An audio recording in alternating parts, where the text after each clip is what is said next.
देखलिए कुछ टाइम रोत देखलिए लेकिन भौंसे चाहो के हंसत रही कहे गो भैया अरे रोग चाहे जवान होके सब कर दवाई हो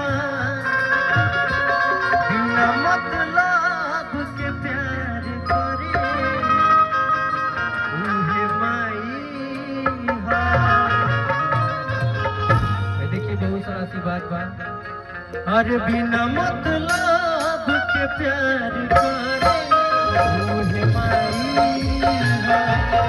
बिना मतलब के प्यार करे उहे माई हो। रोग चाहे जवान होके सब कर दवाई हो। रोग चाहे जवान होके सब कर दवाई हो।